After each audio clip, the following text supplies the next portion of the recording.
everyone. Welcome to Binky Files. On today's show, I wanted to get into the Sheriff Chris Nanos' response to the Pima County Board of Supervisors.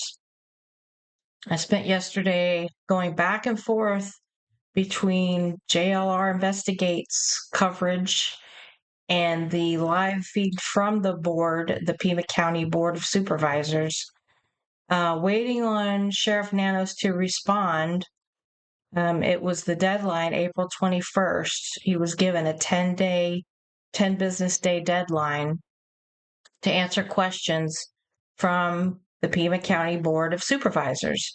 And just to recap on what they asked him, the board, they wanted to know about prior representations regarding his employment history with El Paso PD, including whether he lied about his discipline record with El Paso, the discipline he imposed, excuse me, on Lieutenant Heather Lappin and Sergeant Aaron Cross, the Sheriff's Department's relations with federal immigration enforcement, and why the Pima County Sheriff's Department has exceeded its budget.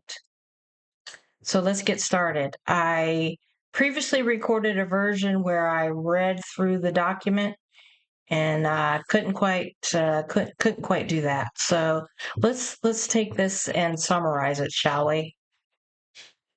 So Chris Nanos responded to the board's questions, and man, he brought a lawyer, a spreadsheet, and a time machine back to 1982.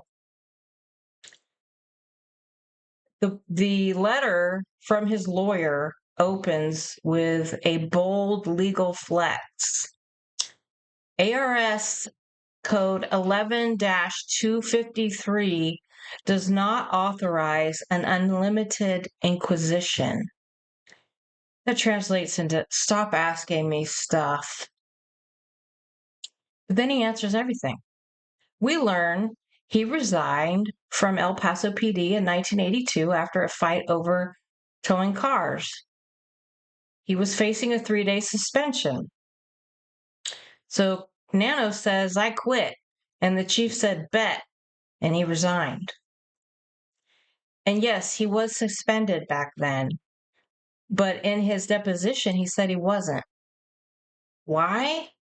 Because I think he thought the question only applied to Arizona, despite the opening question being, have you ever received discipline as a law enforcement officer? Period. Across the board. Not just during your time in Pima County, not specifically asking about El Paso, but it was an overall question. I don't know. Next up, they ask about Sergeant Cross and Lieutenant Lappin. The sheriff's lawyer essentially says that Sergeant Cross violated the Hatch Act. So I had to look this one up. Interestingly, the Hatch Act, officially titled An Act to Prevent Pernicious Political Activities, was enacted in 1939 to prevent government employees from using their positions to influence elections or engage in partisan political activity. A panel said, terminate him.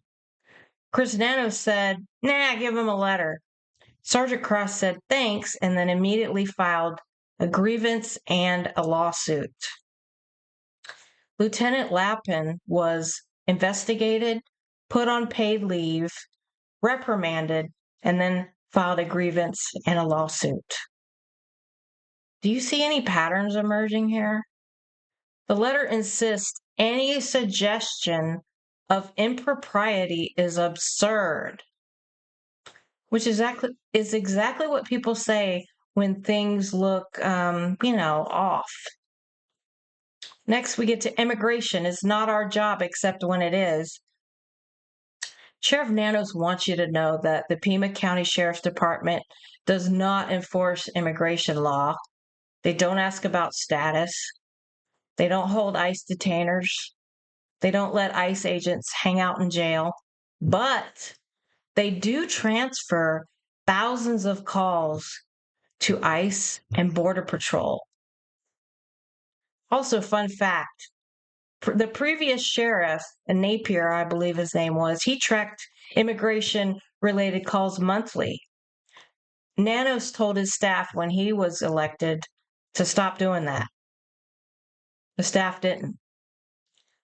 Sheriff Nanos found out later, and now the ACLU wants answers. Question, and I don't know this. Is Tucson a sanctuary city? I'm asking for a friend.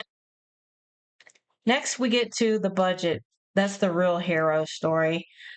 The board hinted at budget mismanagement.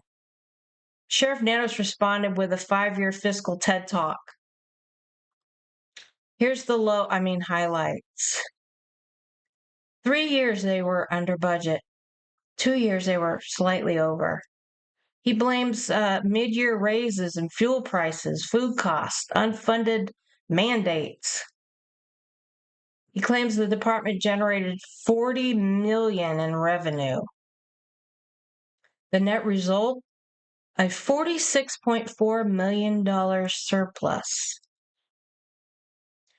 This section, the budget section, reads like a resume for County Administrator 2028. The sheriff closes with gratitude, transparency, and a gentle reminder that he's doing a great job. And that, my friends, is how you answer questions you say you shouldn't have been asked by answering them anyway. Listen, I want to say that I support law enforcement wholeheartedly. I have family members that were in law enforcement. I support them 100%. And I don't think we would know Chris Nanos' name if it weren't for the Nancy Guthrie case and what's going on with that. I feel bad for the residents of Tucson, the residents of Pima County. Tucson is a beautiful, stunning city, and it's really sad to see and know how poorly run it is. And it's heartbreaking, and heartbreaking for Nancy's case. Where is Nancy Guthrie? This is a parallel investigation to her case, but I think it all matters. And I just banging my head on this thing. I appreciate you watching.